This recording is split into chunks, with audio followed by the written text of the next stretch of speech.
ছেলেটির নাম পারভেজ। সামান্য একটি ঘটনাকে কেন্দ্র করে তার জীবনটি চলে যায়। ইতিমধ্যেই জানা যায় কেন তাকে দুনিয়া থেকে সরিয়ে দেওয়া হয়েছে। পারভেজ নামের এই ছেলেটি তার নিজ ক্যাম্পাসে শেষ বিদায় নিয়েছে। ক্যাম্পাসের সামনে পারভেজ তার দুই বন্ধুকে নিয়ে সিঙ্গারা খাচ্ছিল। সেখানে দুই নারী শিক্ষার্থীও দাঁড়িয়ে ছিলেন। তারা মনে করে ওরা তাদেরকে নিয়ে হাসাহাসি করছে, তাই তারা কাউকে খবর দেয়, খুব সম্ভবত বয়ফ্রেন্ড হবে। ক্যাম্পাসের বাইরের তিনটা ছেলে এসে পারভেজদের কাছে হাসাহাসির কারণ জানতে চাইলে উভয় পক্ষের মধ্যে কথা কাটাকাটি হয়। বিশ্ববিদ্যালয়ের কর্মকর্তারা বিষয়টি মিটমাট করে দেন, কিন্তু ওই তিন যুবক আরো কয়েকজনকে নিয়ে এসে পারভেজ ক্যাম্পাস থেকে বের হতেই তাকে ছুরি আঘাত করে। একটা ছুরি আঘাত ঠিক হৃৎপিণ্ডের উপর পড়ে, 1 ইঞ্চির একটা ক্ষত হয়ে যায়। দুনিয়া ত্যাগ করেন পারভেজ। একেবারে তুচ্ছ একটা ঘটনাকে কেন্দ্র করে জীবন দিতে হয় পারভেজের। প্রাইম এশিয়া বিশ্ববিদ্যালয়ে পড়তো সে। পারভেজ যখন ইন্টারে পড়তো, ময়মনসিংহের টাউন হলের পাশে একটা মেসে থাকতো সে। রয়্যাল মিডিয়া কলেজের ছাত্র ছিল। কি হাসি খুশি নির্মল একটা ছেলে, সালাম দিয়েই যেন হেসে নুয়ে যেত। এই হাসি তার জন্য কাল হলো। পারভেজের এই বিদায়ের মাধ্যমে তাদের ক্ষমতা প্রদর্শন করেছে। এই জঘন্যতম ঘটনার দ্রুত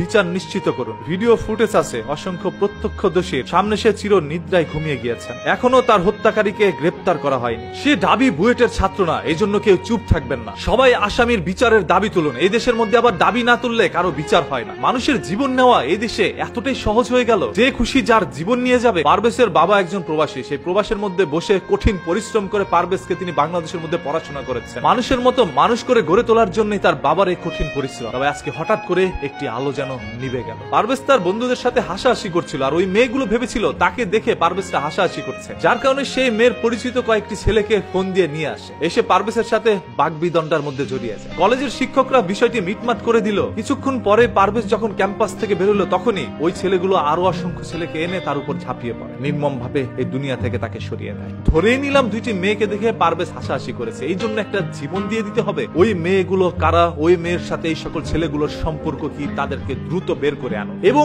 এই ঘটনাটিকে টেনে ধরে কিন্তু আবার রাজনীতির দিকে নেওয়া হচ্ছে, যেখানে উল্লেখ করা হয় বৈষম্য বিরোধী ছাত্র আন্দোলনের কিছু কর্মী এবং নেতা সহ এসে নাকি পারভেজের উপরে ঝাঁপিয়ে পড়েছিল। আর যেহেতু পারভেজ একজন ছাত্র দলের কর্মী, সেহেতু ছাত্র দল থেকে কিন্তু মিছিল বের হয়েছিল, যে মিছিলের মধ্যে দাবি একটাই, বৈষম্য বিরোধী ছাত্র আন্দোলনের সেই সকল নেতা কর্মীকে যথাসম্ভব দ্রুত গ্রেপ্তার করা হোক। ছোট্ট ঘটনাকে কেন্দ্র করে বিষয়টি রাজনীতির দিকে মন নিয়েছে। কোনটা সত্য মিথ্যা এখন পর্যন্ত পুলিশ তদন্ত করে বের করতে পারে, তবে তদন্তের কাজ চলছে। হয়তোবা খুব দ্রুতই আপনারা সত্যটা জানতে পারবেন। আমি আবারও বলছি, আপনাদের রাজনৈতিক চালে যেন দাবার গুটি হয়ে কারো জীবন না যায়। রাজনীতি করবেন আপনারা আপনাদের স্বার্থের জন্য রাস্তার মধ্যে আন্দোলন করবেন। দেশের জন্য কয়জন মানুষ রাজনীতি করছে? যার যার ব্যক্তি স্বার্থের জন্যই মানুষ এখন রাজনীতির মধ্যে নাম লিখিয়েছে। আপনারা রাজনীতিকে আপনাদের ইনকাম সোর্স মনে করছেন। রাজনীতি কখনো ইনকাম সোর্স হইতে পারে না। রাজনীতি হচ্ছে জনগণের স্বার্থে কাজ করা। এখনকার অসংখ্য নেতাকর্মীরা রাজনীতি লিখতেই পারেন, অথচ রাজনীতির মধ্যে নাম লিখিয়েছে। এরা ইতিহাস সম্পর্কে ধারণা রাখে না, এরা রাজনীতি বুঝে না। এরা বুঝে কিভাবে একে অপরের ক্ষতি করতে পারে। এই ক্ষোভের রাজনীতি, ভোগের রাজনীতি থেকে কবে মুক্তি পাবো